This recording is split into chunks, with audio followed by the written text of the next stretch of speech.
하나님의 말씀 봉독하겠습니다. 오늘 말씀은 사도행전 1장 1절에서 5절 말씀입니다. 사도행전 1장 1절에서 5절 말씀 제가 봉독하겠습니다. 데오빌로여, 내가 먼저 쓴 글에는 무릇 예수께서 행하시며 가르치시기를 시작하신부터 그가 택하신 사도들에게 성령으로 명하시고 승천하신 날까지의 일을 기록하였노라. 그가 고난 받으신 후에 또한 그들에게 확실한 많은 증거로 친히 살아계심을 나타내사 40일 동안 그들에게 보이시며 하나님 나라의 일을 말씀하시니라. 사도와 함께 모이사 그들에게 분부하여 이르시되 예루살렘을 떠나지 말고 내게서 들은 바 아버지께서 약속하신 것을 기다리라. 요한은 물로 세례를 베풀었으나 너희는 몇 날이 못되어 성령으로 세례를 받으리라 하셨느니라. 아멘. 오늘부터 사도행전을 읽으면서 함께 은혜를 나누고자 합니다. 사도행전은 어떤 책이냐면요, 먼저 1절을 보시면 이렇게 시작합니다. 데오빌로여, 내가 먼저 쓴 글에는, 이렇게 사도행전을 시작합니다. 이 말은 사도행전을 쓰기 전에 먼저 쓴 글이 있었다는 의미입니다. 먼저 쓴 글이라고 우리 성경에서는 번역을 했지만 원래의 히브리어 원래의 글의 뜻은 상권에는 그 말입니다. 상권에는. 그러니까 사도행전은 하권이라고 말이죠. 그리고 사도행전 말고 그 전에 상권이 있었다 그 말입니다. 여러분, 사도행전의 상권이 무슨 성경입니까? 누가복음입니다. 사도행전도 누가가 썼는데 누가가 쓴 성경이 두 권입니다. 누가복음과 사도행전. 그래서 누가복음이 상권이고 사도행전이 하권입니다. 이게 원래 이렇게 두 권이 상하권으로 묶어져 있었다가 2세기 이후에 두 권으로 나누어졌습니다. 그러니까 사도행전을 읽기 전에 누가복음을 먼저 읽는 것이 순서에 맞는다는 말이죠. 근데 우리는 이제 누가복음 대신에 마태복음을 쭉 읽어왔기 때문에 사도행전을 읽는데 문제는 없을 것입니다. 복음서는 뭐를 기록했습니까? 아까 우리가 읽은 1절, 2절에서 복음서에 기록된 것을 소개하고 있습니다. 내가 먼저 쓴 글에는, 그러니까 누가복음을 비롯한 복음서입니다. 무릇 예수께서 행하시며 가르치시기를 시작하신부터 그가 택하신 사도들에게 성령으로 명하시고 승천하신 날까지의 일을 기록하였노라 그랬습니다. 복음서에는 뭘 기록했습니까? 예수께서 행하신 일, 예수께서 말씀하신 것들을 기록했다고 말입니다. 그러므로 이제 이 책 사도행전에서는 뭘 기록하냐면 그 다음에 일어난 일들을 계속해서 알려드리겠다는 의미이지요. 다시 말해서 사도행전은 예수께서 승천하신 후에 제자들에게 제자들을 이제 예수께서 승천하신 후부터는 예수님의 제자들을 사도라고 부릅니다. 사도들이 온 세상을 돌아다니면서 복음을 전한 행적을 사도행전은 기록하고 있습니다. 그래서 사도들이 행한 것들이라고 해서 사도행전의 이름을 사도행전이라고 그렇게 이름을 붙인 것입니다. 지난주에 마태복음 마지막 부분을 말씀드렸는데요. 그 마지막 부분에 뭐가 나왔습니까? 너희는 가서 모든 족속으로 제자를 삼고 성부와 성자와 성령의 이름으로 세례를 베풀고 또 그 다음에 뭐라 하겠습니까? 예수께서 분부한 모든 것을 가르쳐서 지키게 하라. 그렇게 명령을 하셨어요. 그래서 사도들은 그 명령대로 수행을 했거든요. 그래서 사도행전은 사도들이 예수님의 이 명령을 수행하는 것들을 기록하고 있습니다. 사도행전은 맨 처음에 시작할 때 다른 성경하고 좀 다릅니다. 데오빌로여, 이렇게 사람의 이름을 부르면서 사도행전을 시작하고 있습니다. 이것은 뭐냐면 누가가 사도행전을 기록한 후에 이 성경을 데오빌로라고 하는 사람에게 헌정했다는 의미입니다. 요새도 어떤 책을 보면 맨 첫 페이지에 이 책을 누구누구에게 바칩니다, 이렇게 쓰여 있는 것을 가끔 봅니다. 보통은 자기 아버지에게 바치는 경우가 많지요. 제가 본 책에도 이 책을 나의 아버지이신 누구 목사님께 바칩니다, 이렇게 써져 있는 책들을 봤거든요. 헌정한다는 것이 바로 그것입니다. 고대 사회에서요, 학자들은 대부분 다 가난했어요. 오늘 우리 시대의 학자들은 일자리가 있죠. 주로 이제 학자들은 대학의 교수로 일하기 때문에 대학에서 월급을 받아서 그렇게 가난하진 않아요. 근데 고대 사회에서 학자들은 생산 활동을 하지 않기 때문에 경제적으로 넉넉하지 못했다고요. 그러니까 그 사람들이 책을 쓸 때 뭘로 먹고 살겠습니까? 그래서 대개는 귀족이나 부자들이 책을 쓸 때 후원자가 돼서 재정적으로 지원을 해줬던 것이죠. 그리고 그 보답으로 책을 쓴 사람은 그 책을 후원자에게 헌정하곤 했습니다. 사도행전도 그런 식으로 기록된 책이 아닌가, 그렇게 추정을 합니다. 그렇다고 해서 이 사도행전은 데오빌로 한 사람만을 위해서 쓴 것은 아니에요. 대표적인 수신자가 데오빌로로 되어 있지만 누가는 세상의 모든 사람들이 이 책을 읽었으면 좋겠다 하는 그런 바람으로 이 책을 쓴 것입니다. 3절을 보겠습니다. 3절은 예수께서 부활하신 후에 승천하시기까지 40일 동안 세상에 계셨는데 그 40일 동안 무엇을 하셨는가를 말씀하고 있어요.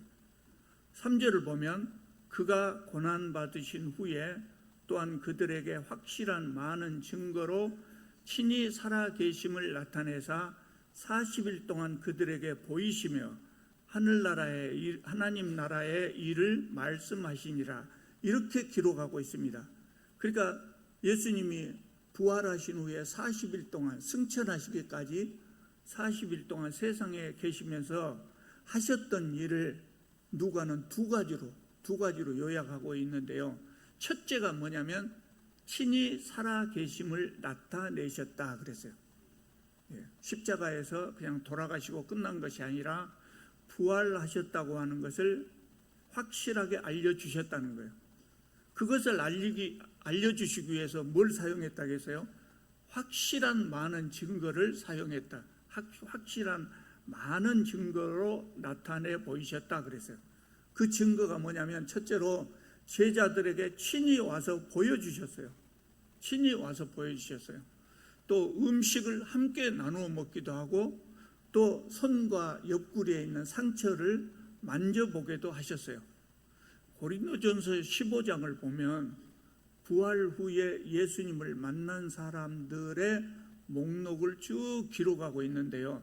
많은 사람을 만났거든요. 첫째로는 게바를 만나셨다 그랬어요. 게바는 베드로를 말하죠.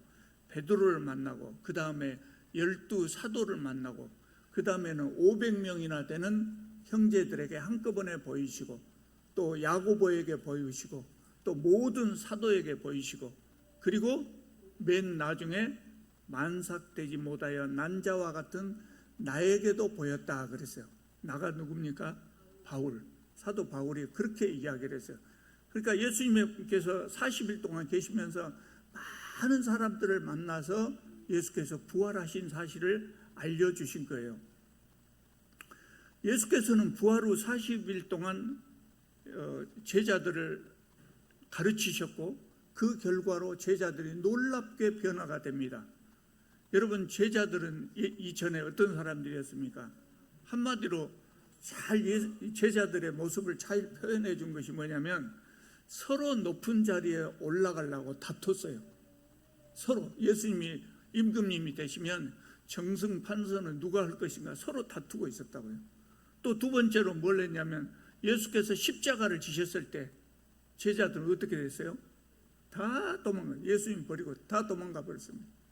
심지어 베드로는 도망은 안 갔지만 베드로는 어땠어요? 예수님을 3번이나 부인했다 그랬어요. 그런 제자들이었어요. 그런 제자들이 부활하신 예수님을 만난 후에 완전히 변화됩니다. 완전히 변화됩니다. 두려울 것이 없어집니다. 두려울 것이 없어요, 제자들에게는. 그래서 그 후에 그들은 박해를 당하고 12사도가 대부분 다 순교를 했지만 결코 예수께서 맡기신 사명을 포기하지 않았어요. 부활하신 예수님을 만났기 때문입니다. 예수께서 두 번째로 하신 일을 뭐라고 되어 있습니까? 하나님 나라의 일을 말씀하셨다 그랬어요. 하나님 나라의 일을 말씀하셨다. 그러니까 예수께서 평생 제자들에게 가르치신 것은 뭐냐? 한마디로 그 가르치신 것을 요약해보라 그러면 하나님 나라를 가르치셨다 이렇게 말할 수 있어요. 예수님의 첫 번째 설교가요, 마가복음에서는 뭐라고 나오냐면 때가 찼고 하나님 나라가 이르렀으니 회개하고 천국 복음을 믿으라 이렇게 돼 있어요. 하나님 나라를 가르쳐. 첫 번째 설교를 그렇게 한마디로 간단하게 하셨을 일은 없지요. 길게 말씀하셨는데 마가가 그렇게 짤막하게 요약해서 주제만 거기다 소개를 한 겁니다. 하나님 나라의 일을 가르치셨던 것이죠. 그리고 오늘 아까 우리가 읽은 마지막 예수님의 마지막 모습에서 40일 동안 뭐를 가르쳤다고 합니까? 하나님 나라의 일을 보여주셨다 그랬어요. 예수님은 평생 이것을 보이셨어요. 말씀으로 하시고 행동으로 보이셨어요. 예수께서 말씀하신 것이 직접적으로 전부 다 하나님 나라에 관련된 것이, 또 예수님의 행동, 행적 이것들이 직접적으로 간접적으로 다 하나님 나라에 관련된 것입니다. 여러분, 오병이의 기적이 무엇입니까? 하나님 나라는 이렇게 굶주림이 없는 나라라는 거예요. 하나님 나라는 부족에도 서로 나누어 먹는 나라라, 그것을 보여주신 것입니다. 병고침을 통해서 무엇을 보여주셨습니까? 하나님 나라는 질병의 고통에서 해방되는 나라다, 그것을 보여주신 것입니다. 그러니까 예수님은 이 땅에 계실 때 말씀하시고 행동하신 것이 모두 다 하나님 나라와 관련이 되어 있어요. 그리고 승천하시기 전, 부활하시고 승천하시기 전 40일 동안 역시 하나님 나라의 일을 제자들에게 말씀하시고 가셨다 그랬어요. 자, 6절로 가보겠습니다. 6절을 보면은요, 그들이 모였을 때 예수께 여쭈어 이르되 주께서 이스라엘 나라를 회복하심이 이때입니까? 이렇게 물었습니다. 예수께서 승천하실 때가 되니까 제자들을 다 모았어요. 제자들을 모았어요. 그러니까 예수께서 제자들을 모으시는 것을 보시고 제자들이 오늘 무언가 중요한 일이 일어날 것 같다 하는 낌새를 알아챈 것 같습니다. 그래서 제자 중에 한 사람이 예수님께 여쭌 겁니다. 주님께서 부활하셨으니 이제 이스라엘 나라가 회복되는 것입니까? 이런 질문을 했습니다. 이 질문은 제자들이 이때까지 계속해서 가슴속에 간직해왔던 그런 질문이에요. 누구나 어떤 제자나 다 마찬가지로 이 질문을 하고 싶었을 것입니다. 여러분, 제자들이 예수님께 물었던 이스라엘 나라를 회복하심이 이때이니까 물었는데 그 이스라엘 나라가 어떤 나라입니까? 오늘 본문만 봐서는 제자들이 어떤 생각으로 이 질문을 했는가를 우리는 알 수가 없어요. 이전에 제자들은 예수님을 따라다니면서 예수께서 로마를 물리치시고 다윗 왕국과 같이 강력한 왕국을 세울 것으로 기대를 했었거든요. 그래서 그때 이 질문을 했다면 그 질문은 이제 이스라엘이 독립하여 강대한 나라가 건설되는 것입니까? 예수님께서 드디어 왕 위에 오르시는 것입니까? 이런 질문이었을 거예요. 근데 이제 좀 달라졌어요. 부활하신 예수님을 만났고 또 40일 동안 예수께서 하나님 나라를 설명해 주셨다 그랬어요. 그래서 이제는 예수께서 세우실 나라가 세속적인 나라가 아니라고 하는 것을 제자들은 이미 알았을 거예요. 이 세상 속에 이루어지는 그런 세속적인 나라가 아니라고 하는 걸 알았을 거예요. 그래서 아마 이때 물었던 질문은 이스라엘 나라를 하실 때라고 하는 그 질문이 세상 끝날에 임할 하나님 나라를 의미하는 것으로 그렇게 보입니다. 그러니까 그 질문이 무슨 질문이냐면 예수께서 제자들 다 모았을 때 질문한 이 질문이 무슨 뜻이냐면, 주님 드디어 이제 세상 끝날이 온 것입니까? 주님 드디어 심판하실 날이 온 것입니까? 이런 질문이죠. 7절을 보면 예수께서 이렇게 대답하십니다. 때와 시기는 아버지께서 자기의 권한에 두셨으니 너희가 알 바가 아니요. 세상 끝날, 예수께서 다시 오시는 날, 심판하시는 날, 그날은 우리가 관심을 둘 필요가 없다는 말씀입니다. 예수께서 일관되게 이 말씀하셨죠. 종말의 시기는 하나님만 아시고 심지어는 예수님도 모르신다. 그렇게 일관되게 예수께서는 이렇게 말씀하셨어요. 왜 그런가에 대해서는 지금까지 여러 차례 설명드렸습니다. 그러므로 너희는 알 필요가 없다는 거예요. 때와 시기, 우리는 그것에 관심이 많잖아요.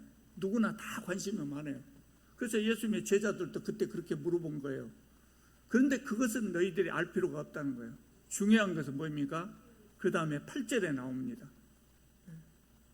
오직 성령이 너희에게 임하시면 너희가 권능을 받고 예루살렘과 온 유대와 사마리아와 땅끝까지 이르러 내 증인이 되리라. 세상이 언제 끝나냐 그 관심을 갖지 말고 성령께서 너희에게 임하시면 권능을 받고 땅끝까지 이르러서 내 증인이 되라, 이렇게 말씀하셨어요. 그래서 우리는 증인이 되어야 합니다. 이 말씀은 사도들에게 하신 말씀만이 아니에요. 모든 예수 그리스도의 제자가 되고자 하는 모든 사람들에게 하신 말씀이거든요. 그래서 우리는 모두 예수 그리스도의 증인이 되어야 합니다. 그런데 이 8절 말씀에 보면 증인이 되기 전에 중요한 전제 조건이 있어요. 증인이 우리가 되려고 노력해서 되는 것이 아니라 그냥 증인이 되리라 그랬어요. 증인이 되리라 이렇게 말씀하셨어요. 그런데 전제 조건이 있어요. 뭡니까? 첫째, 성령이 임하시면. 그래서 우리가 성령을 받아야 된다는 말씀이죠. 그 다음에 어떻게 된다고요? 권능을 받으라 그랬어요. 권능. 요새는 권능이란 말 잘 안 쓰죠. 능력이라고 생각하면 됩니다. 능력을 받아요. 성령이 우리에게 임하시면 우리가 능력을 받고 그런 다음에 예수 그리스도의 증인이 될 것이다. 그렇게 말씀을 하셨어요. 성령을 받지 못하면, 능력을 받지 못하면 증인이 될 수 없습니다. 성령을 받지 못하면, 능력을 받지 못하면 예수 그리스도의 증인될 자격이 없다. 물론 그런 의미도 되겠지만 성령을 받지 못하고 능력을 받지 못하면 증인의 역할을 하기가 너무 어려워서 안 된다는 것이죠. 안 됩니다. 그러므로 증인이 되려면 성령이 임하시는 것을 사도들은 기다려야 됐어요. 여러분, 기다리는 것도 하나님의 계획 속에 들어있거든요. 예수님의 말씀대로 사도들은 그 후에 기도하면서 기다리다가 성령을 받고 능력을 받았어요. 그래서 가는 곳마다 귀신을 쫓아내고 병을 고치고 죽은 자를 살렸던 것입니다. 여러분, 초대교회에서 능력은 대부분 초자연적인 기적의 형태로 나타났어요. 그래서 우리는 그렇게 생각해요. 성령의 능력은 기적과 같은 모습으로 나타난다, 이렇게 생각들을 많이 해요. 근데 성령의 능력은 꼭 기적과 같은 형태로만 나타나는 것은 아닙니다. 여러분, 오늘날에도 기적이 나타날까요? 오늘날에도 성령의 능력으로 기적이 나타날까요? 보신 적 있어요? 나타납니다. 나타납니다. 선교사들이 선교 현장에서 아주 그 선교 현장은 살아가는 것이 어려운 현장 아니겠습니까? 그렇게 힘든 현장에서 선교사들이 사역하다 보면 기대하지도 않았던 놀라운 일들이 일어난다고 그래요.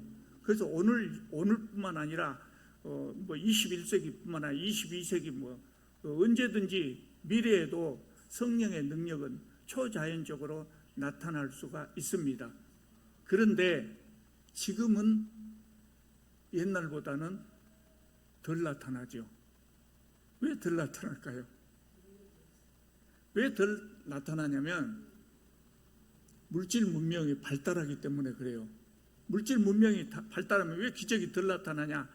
하나님께서 우리의 삶 속에 직접적으로 개입하지 않아도 많은 문제를 해결할 수가 있거든요. 우리가 해결할 수가 있어요. 그렇기 때문에 기적적으로 임하는 것이 옛날보다 덜하는 것입니다. 예를 들자면 의술이 발달하지 못했던 옛날에는 병을 고치려면 어떻게 해요? 중병에 들면 어떻게 해요? 기도하는 수밖에 없었어요. 의술이 발달되지 못하니까 하나님께 기도할 수밖에 없었어요.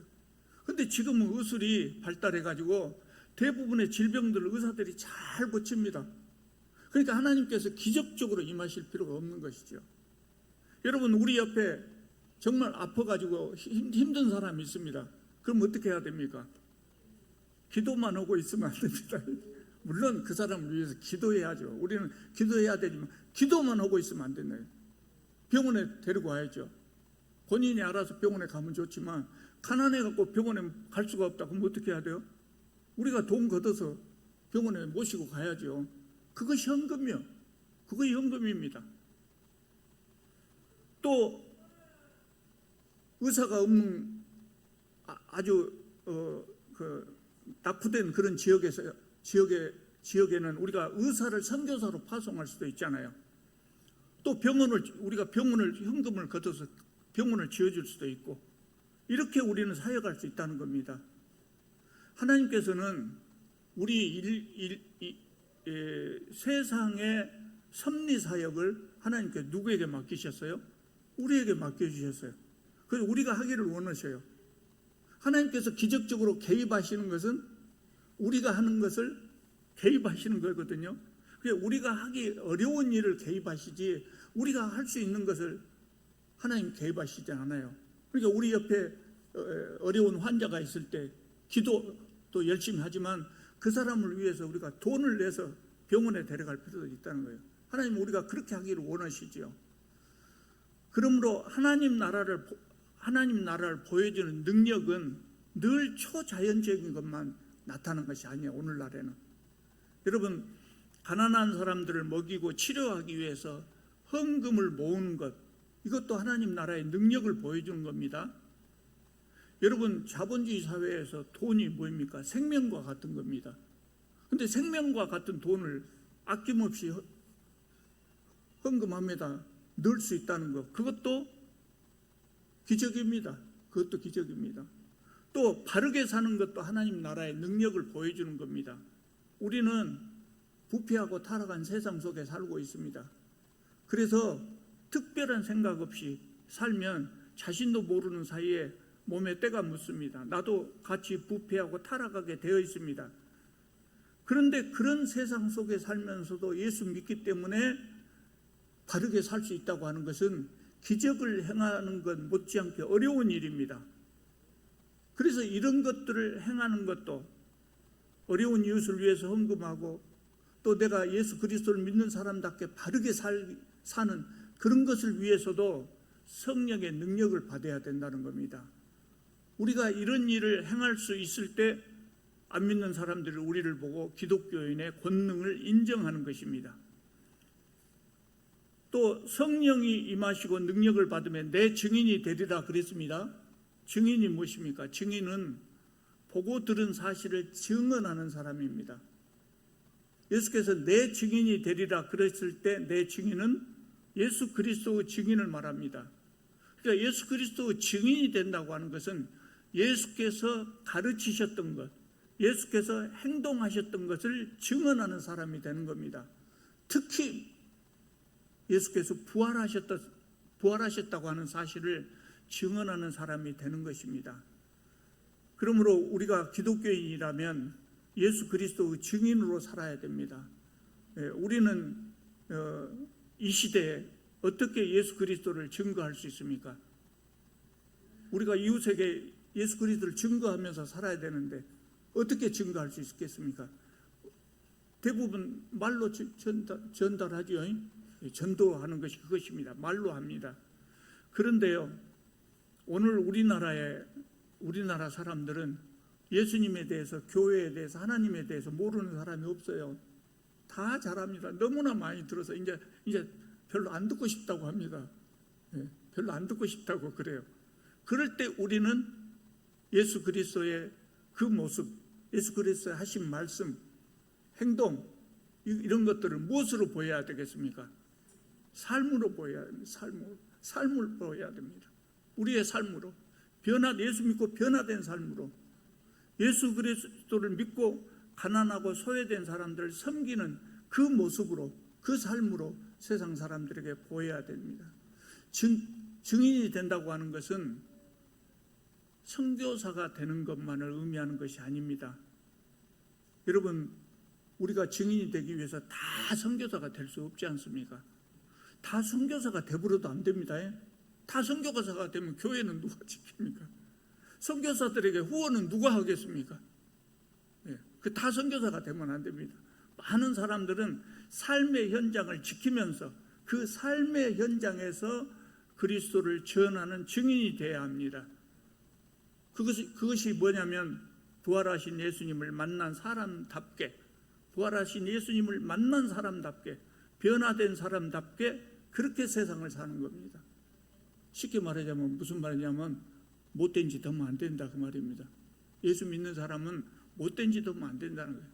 부활하신 예수님을 만난 사람들이 못된 짓 할 수가 있겠습니까? 하나님께서 세상 끝날에 사람들을 심판하실 것이라고 하는 사실을 알고 믿는 사람들이 못된 짓 하겠습니까? 그래서 우리는 예수 그리스도 증인이 된다고 하는 것은 부활하신 예수님을 만난 사람답게 세상을 사는 것을 의미합니다. 큰 일만 중요한 것이 아니라 작은 일을 하나하나 할 때도 예수 그리스도의 증인처럼 그렇게 행동을 해야 됩니다. 큰 일을 할 때는 바르게 하고 작은 일은 그냥 대충 하고, 우리는 그러기 쉽거든요. 큰 일을 할 때는 정말 조심해서 하는데 작은 일은 대충 하는 경우가 많아요.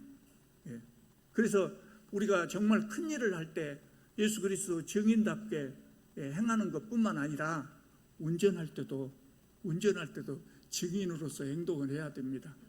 운전만 하면은 사람이 어찌 그렇게 마음이 급해진가? 저도 그래요. 운전 때만 잡으면 마음이 급해진단 말이에요. 여러 가지 교통법규가 그렇게 거추장스럽고 그래요. 그런 경우가 있어요. 그런데 우리는 그것도 잘 지켜야 된다. 우리의 모습이 세상 사람들에게 비춰진 것은 이런 작은 것을 통해서도 다 비춰지거든요. 그래서 우리는 하나님의 말씀 지키고 세상의 법을 지키고 양심을 지키는 것도 중요하지만 이렇게 소소한 것, 작은 것 하나도 생활 질서도 잘 지키면서 살아야 할 필요가 있다고요. 요새 지금 계속해서 아파트에서 방송이 나오는데 선물들을 많이 주고받고 하잖아요. 그러니까 쓰레기가 넘쳐난다면 분리수거 좀 잘합시다. 아침 저녁으로 나오대요. 예수 믿는 사람은 이것도 잘해야 된다고요. 하여튼 사람들이 보기에 참 괜찮은 사람이다, 참 나이스한 그런 사람이다, 이런 모습을 보여야 됩니다. 그래야 우리 하나님께 영광을 돌릴 수 있는 것입니다. 우리는 부패하고 타락한 세상 속에 발을 담그고 삽니다. 제가 이렇게 깨끗한 삶을 살면 좋겠다고 말씀을 드리지만 실제로 그렇게 살기가 어렵죠. 새 속에 물들기가 얼마나 쉽습니까? 하나님 말씀대로 바르게 산다고 하는 것은 우리가 부패하고 타락한 세상 속에 살 때는 그렇게 살기가 참 어려워요. 참 어려워요. 그래서 예수께서는 우리에게 증인이 되리라 그랬어요. 증인으로서 삶을 산다면 할 수 있다는 거예요. 증인은 여러분, 제가 그전에 한번 말씀드린 적이 있죠. 영어의 증인이라고 하는 단어, 마터라고 하는 단어가, 순교자라고 하는 단어가 원래의 헬라어에서는 뭐였어요? 증인이었단 말이에요. 증인이란 말이 나중에 순교자라는 말로 바꿔졌어요.